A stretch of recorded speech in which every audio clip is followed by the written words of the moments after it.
Last week, the Bank of England published a formal policy statement outlining a new form of settlement account. Called an omnibus account, this innovation allows wholesale settlement to be carried out between banks using tokenized money on the distributed ledger technology, the DLT. This is a watershed moment for those financial institutions which have been seeking to use blockchain to conduct securities settlements. I have with me today Rhomaios Ram. Ram is the CEO of Finality, a consortium of 15 banks which have created a payment system for wholesale settlement. Now, I know you've got some slides to share with us, Ram, and I will come on to the Bank of England announcement in a moment, and also we can perhaps address some of the issues that were discussed in the previous panel with the Bundesbank. But can you just start by telling us a little bit about Finality? What brought these 15 banks together in the first place? Absolutely no problem, Chris. And first of all, thank you very much for inviting me. It's a pleasure to be here. There's a little part of me that's hoping that I don't get some rotten tomatoes thrown at me since I was so active in the chat before. But here's hoping that everyone's kind. So, well, there we go. Just to say, Rom, if you do have questions, please put them in the chat, and I will be the filter. So the tomatoes will hit me first. But any questions for Rom, please do send them in. I'll make sure that we discuss them as well as and when we go along. But yes, tell us about Finality, please, Rom. Yeah, no problem, Chris. So actually, let me just share a slide with you. So Finality basically grew from a small consortium back in 2016 of 5 institutions, and the realization that those institutions had. So if you cast your mind back, this was when, maybe a year or two into, when everyone was talking about blockchain and how it was going to revolutionize the markets and all of this kind of stuff. And there was a whole bunch of proof of concepts that were going ahead at that point in time. What those 5 institutions realized was that the efficiency promised by blockchain around the asset settlement side would only occur if there was kind of a compatible pay leg. So we started initially as a kind of a project, and the initial goal was basically to figure out the design parameters of such a pay leg. And then that was followed quickly by a feasibility study in 2017, and then 2018, given that it was feasible, would it be investable, etc. We got to the conclusion that it was going to be investable by the end of 2018, and in early 2019, the 15 institutions that you see kind of in front of you decided to invest in our company and sort of help us, be on the journey for developing this kind of future blockchain-based settlement infrastructure. We currently have 15 investors, and 14 of them are banks, and one of them's an FMI. And these 15 members, 14 banks and 1 FMI, I mean, are they the only ones who are on this in this consortium? And do you expect to grow it? Can others join it and use it? What's the kind of status of the consortia regarding its members? Yeah, so the eventual goal is that actually we'll have many members. So the eventual economic model that we're aiming for in each jurisdiction is actually a member mutual model where there will be many participant owners.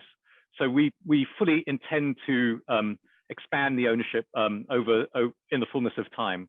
The 15 that are currently invested are the folks that have the drive and vision to kind of get it to a point where others can feel comfortable investing. Frankly, it also makes it easier with a slightly smaller consortium to make progress. Yeah, so we will, in the near future, we'll probably increase the size of our existing consortium, and then as we get more and more currencies on board, fingers crossed, then we expect that others will also join in. Sure, and I think it's probably fair to say that you've discovered in the journey of launching this consortium from Universal Settlement Coin to Finality that a lot of work is required in engaging with official institutions and understanding the financial market infrastructure. So let's talk a little bit about the announcement last week about the Bank of England omnibus account. This is an account that commingles funds. And can you just tell us a bit about how you expect this to work? How might Finality engage with this policy announcement in the coming weeks? Yeah, so I guess the first thing to say is we perceive the announcement as kind of a huge event, not just for Finality and payment systems, but for this kind of concept of DLT being able to add something better to the existing wholesale payments environment as a whole. And we think this announcement, it's like the first time that kind of a preeminent authority has kind of said that, you know, there may be a role to play. So we've already applied for an account, and we believe that our plans dovetail well with the policy requirements. But of course, we'll have to wait and see how that all pans out. So with respect to how it works, it's basically an omnibus account. There's a diagram on the slide that basically shows, it's actually from the Bank of England policy, so it's not our diagram. It shows basically how it would work. The place that we come in is the payment system, where member A is obviously paying member B. And essentially what we're doing is using DLT as a form of accounting system for funds held in the omnibus account. So the beauty of this arrangement is that the participants continue to be the beneficial owners of the funds in the omnibus account. So they're not taking Finality credit risk, which was kind of one of the conversations that was happening in the previous panels. So it means that, you know, obviously Finality UK is bankruptcy remote, and but the way we use the blockchain is basically to record all of the changes in ownership of the funds. It's a very well understood model. These types of accounts have existed in other jurisdictions for some time. You know, in the US, you know, the details are different, but the similar account is the joint account. And in Europe, there is a specific ancillary system technical account that also possesses the same features. So the actual account itself is quite well understood. And in a sense, the main sorry, go on, Chris. Yeah. Go ahead. I suppose just to address the people who won't watch him, Jochen Metzer from the Bundesbank said that his nervousness was wholesale payments being made, what he called outside the gate, so outside the RTGS. Are wholesale payments being made outside the gates on this slide? Being settled outside? Well, I guess it depends. Yeah, so I guess it depends on how the various authorities view the gates. What I can say is in Europe, this setup basically already exists, and there are systems like Euro 1, you know, run by the EBA clearing group that basically settle high value payments. So, you know, it doesn't seem like the problem that Joachim's talking about is insurmountable. And CHIPS is also the same. CHIPS is also high value payments. Okay, so I mean, and when is this ready to go? I mean, is this ready to go now? I mean, this looks like a form of settlement across a single pool of liquidity. It's pretty revolutionary. You've applied for this account. When do we expect to see these sorts of things commence? Yeah, so I guess I need to dampen expectations, not just on my behalf, but also on you know, the Bank of England's behalf and Her Majesty's Treasury. I think it'll take some period of time. Only because while, you know, obviously applying for payment systems and authorizing them and all of that all of these things have been done before, and putting all the elements of what we need to go through together, and as Jochen mentioned, you know, doing the careful review of what kind of risks we pose to the system that may or may not be different to what the risks that other systems pose, will take some time, and it's never been done before in a complete sequence. So I think there'll be some amount of time taken on the overall regulatory process.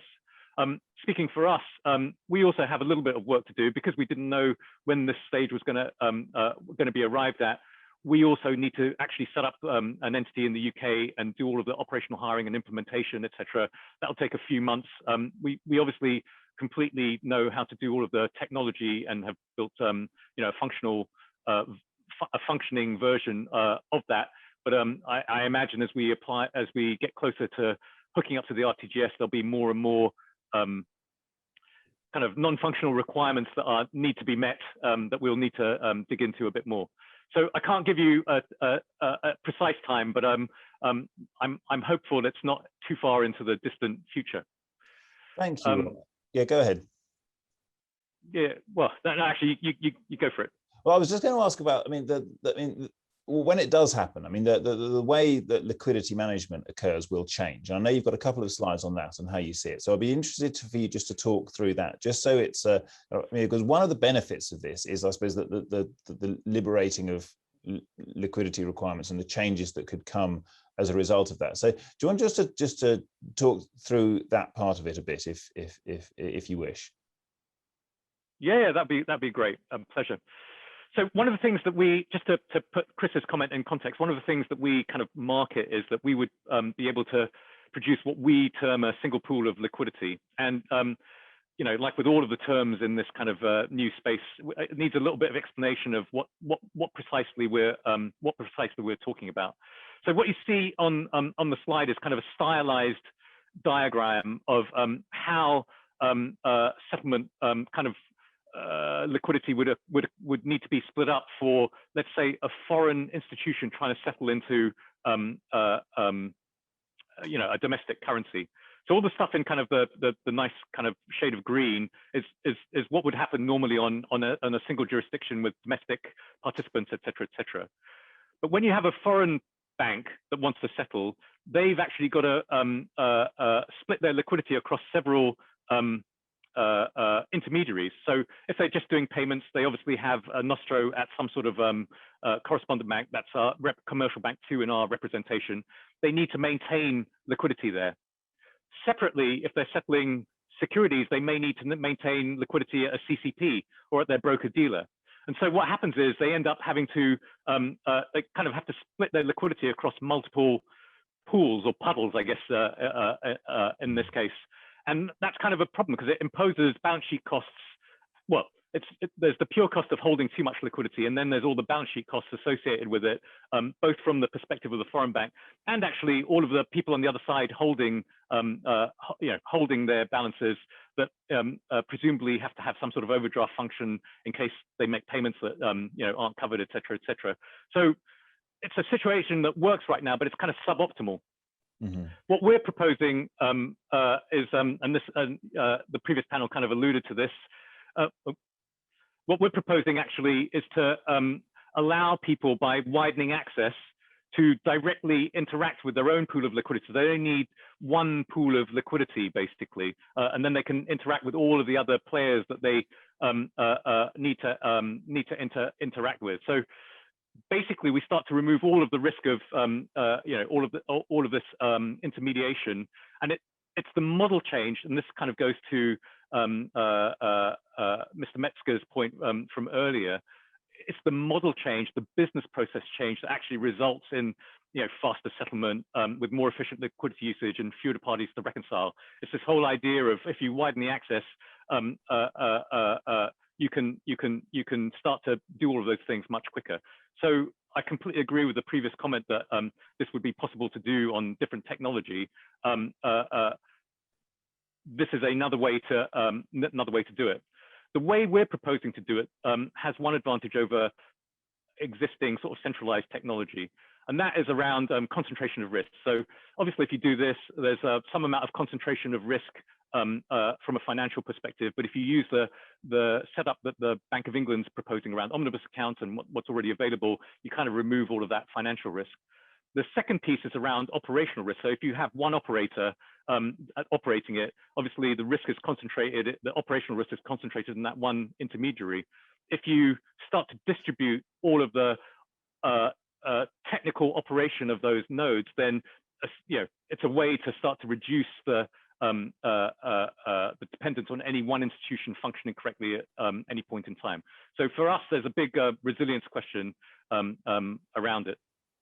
And just to be clear, so that green box FNPS in the middle there, that is a pool of liquidity on a distributed ledger technology that is the Finality consortium there in the middle, effectively, and it's on a distributed ledger technology on a blockchain. Would you describe it as a blockchain as well? Yes, yes, it's on a blockchain. So yeah, I'll be a bit more specific. It's a Finality payment system in a specific jurisdiction for a single currency on a blockchain. Okay, that's very clear. I mean, thank you for going through that, Ron, because obviously we use these terms quite a lot. But that slide is probably the one that makes it certainly clearest for me. And is this argument well understood, that that distributed, decentralized method of with multiple nodes is safer than centralizing nodes? Is that argument accepted by regulators, by the market participants? Because that is your case effectively, isn't it? Well, there's two or three different cases going on. So one is can the system be improved by widening access and having an easy way to interoperate, which I'll kind of talk about in a moment, between all of the different systems? Answer, yes. Does it reduce risk? We believe yes, to be TBD from the authorities. If you're going to do that, you can do it on traditional infrastructure, or you can do it on distributed infrastructure. Our view is that you will have two benefits from doing it on distributed infrastructure. One is the resilience point that I just made, and the second one is actually a cost control point that I'll be making a little bit later. When you have a centralized infrastructure, what is the incentive for them to drive down costs and keep fees low and all of that kind of stuff? If you have a distributed one where all the participants are actually running the nodes themselves, they have the incentive to keep all of that stuff lower. So no, that's three very clear reasons as to why that offers improvements over the current system. I suppose my question was, is that, I mean, allowing more participants in, good, that makes sense. That makes sense to me. Perhaps not everyone feels that way, but I'm not, I mean, perhaps people can sort of ask questions about that in the comment box. I won't, we probably don't need to discuss that any further now, though we can come back to that. You spoke about a very interesting point about how it can be a kind of system of systems, or a network of networks, as it were, where this then interoperates with others. Talk us through that, because this is obviously single currency. You've deliberately made it quite simple, but talk to us about the next kind of iteration of this as there are multiple systems. Yes. So, so the system I've talked about is the kind of left-hand box, right? So that was what you saw in the previous slide, and it's only one currency. And frankly, if we only talked about one currency, I actually think it's not that interesting of a proposition, because actually I completely agree with the people that say that existing RTGS can do all of that stuff. So why would you need it? The time it starts to get interesting is when you start expanding by currency, and that's what you see in the second box. And what we're intending to do is set up independent payment systems in each of our jurisdictions. Right now, we're focused on 5 with the possibility of a 6th. The 5 are euros, sterling, dollars, Canadian, Japanese yen, and actually the 6th could be Swiss. And the idea would we would have an interlinking system between all of them. I think one of the previous panelists talked about interoperability. That's a technical question, technical both from a like IT technical, but technical also from how do you synchronize settlement, finality, etc. We think we know how to do all of that. It's a whole topic on its own, so I won't go into precisely how we do it. But an example of how this might work and why it would be beneficial for someone is, supposing you're a UK bank, you have your natural funding currency is sterling. You can raise funds in it. That's no problem. But you want to do something in the States, let's say. Right now, you need to hold money at a US bank, your correspondent, and then when you want to buy the securities in the States, you need to make sure that the money is sufficient. If it's not, you have to do an FX trade, then it's 2 days later to settle, and then you have to coordinate that with your asset side settlement via all of the different intermediaries that are involved in that settlement. In the Finality world, what would happen is, oh, I need to settle. I've got pounds. I instantly FX them into dollars, and then I instantly settle them against the settlement system that's carrying the securities that you want. So the whole process becomes much easier because you're peer-to-peer and you don't have to reconcile and get funding versus all of the other currencies.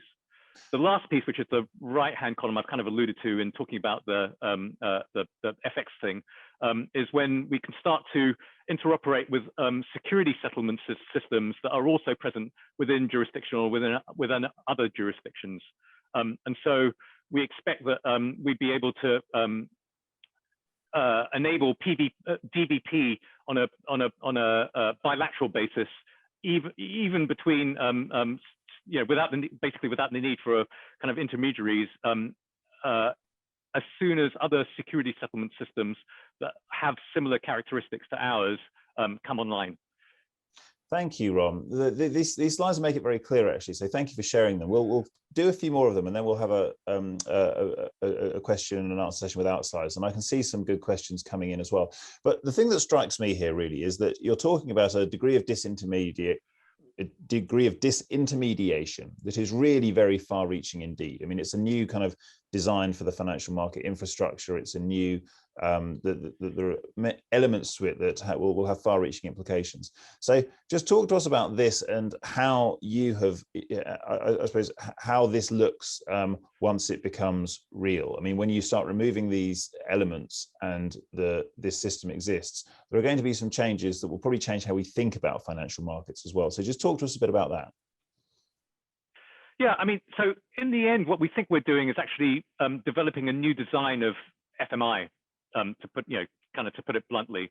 And we think this FMI has some design features. This distributed FMI has some design features that make it really appealing versus the existing centralized form of FMIs. So if we cast our mind back in history to what FMIs were really originally for, you got to think a few hundred years ago, clearinghouses started to appear to make markets much more efficient and also to lower risk. And that kind of efficiency, transparency, and protection against kind of perturbations by any individual participant were the real function of the FMI. So the rest of the market could continue safely and so on.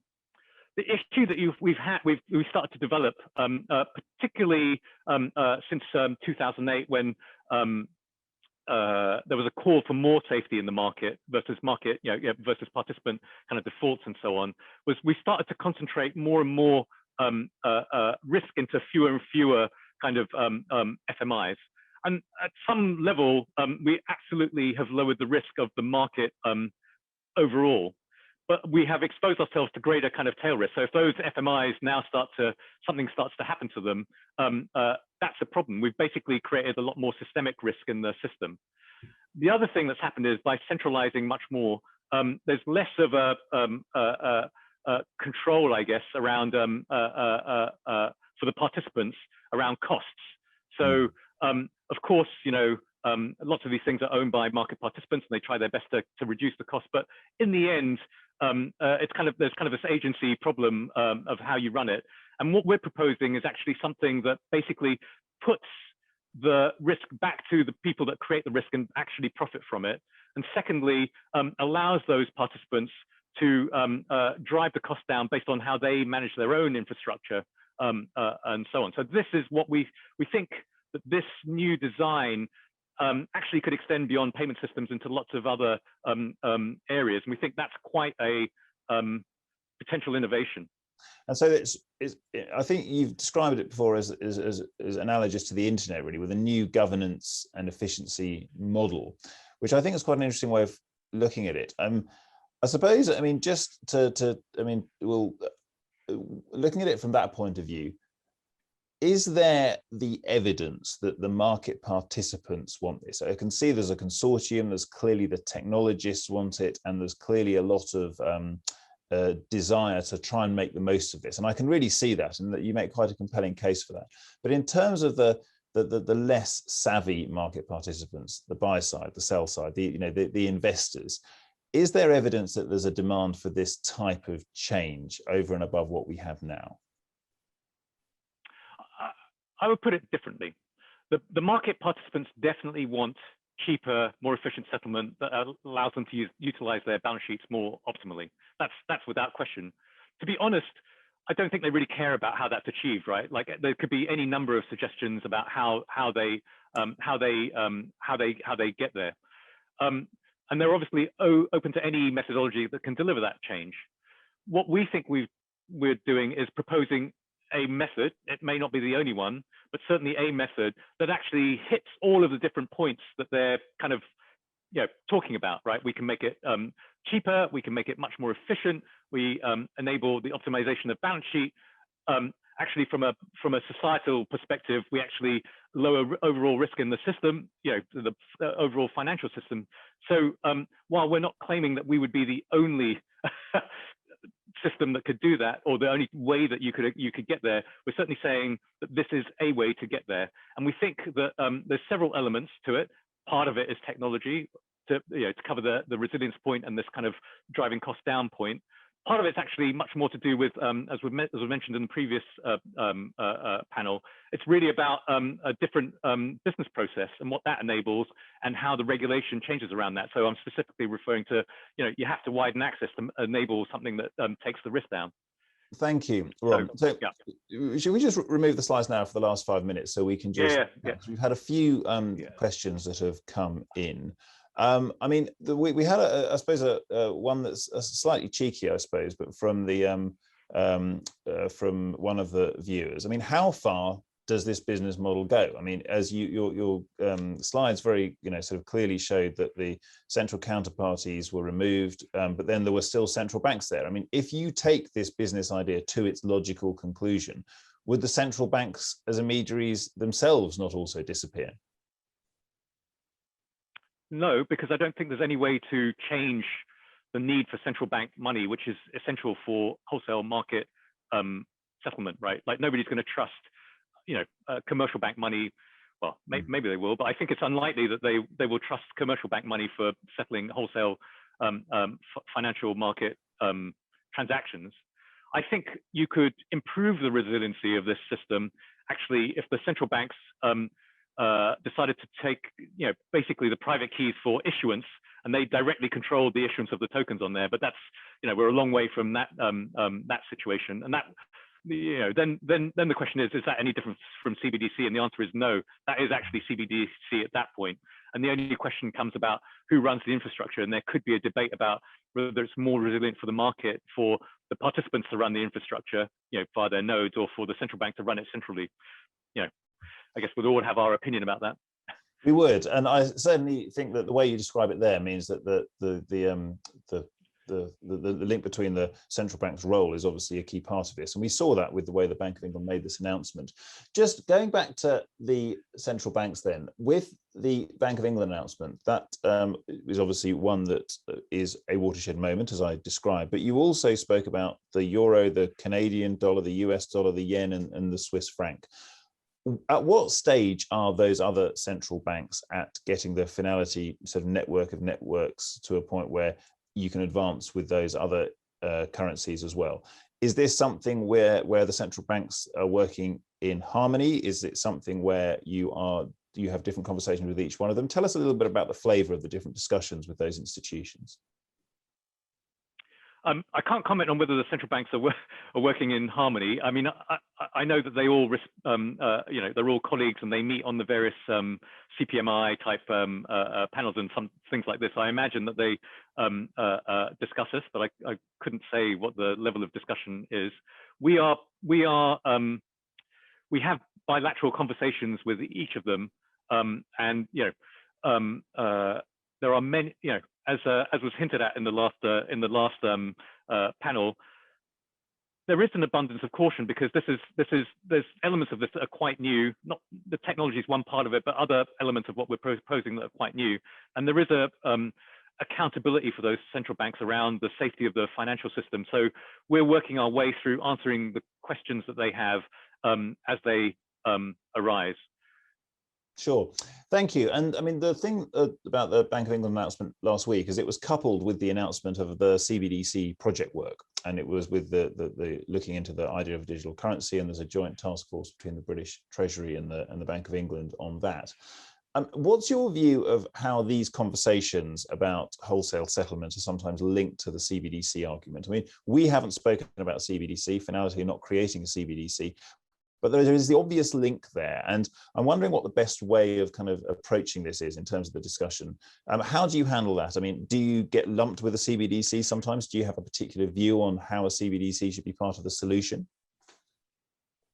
Yeah, so, well, I'll answer the lumped question. So yes, we quite often get lumped with CBDCs, and we quite often get lumped with stablecoins. And of course, we view ourselves as a payment system, so kind of neither of those things.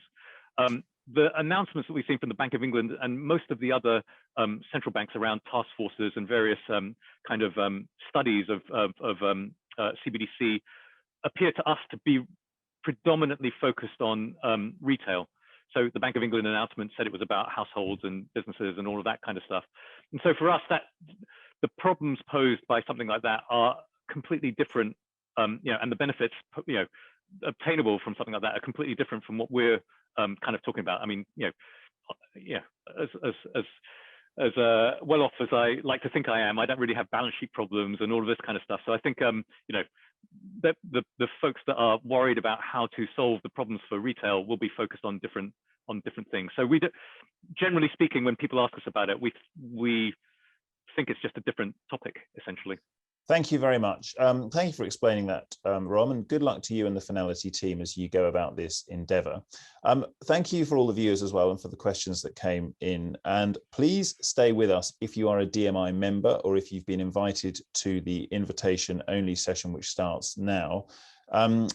You need to click on the Roundtable tab at the top of the Swapcard platform and then click on the link there if you've been invited and registered to the off-the-record invitation-only session, which starts now with the Monetary Authority of Singapore and with Accenture, where we'll be discussing navigating the global token economy.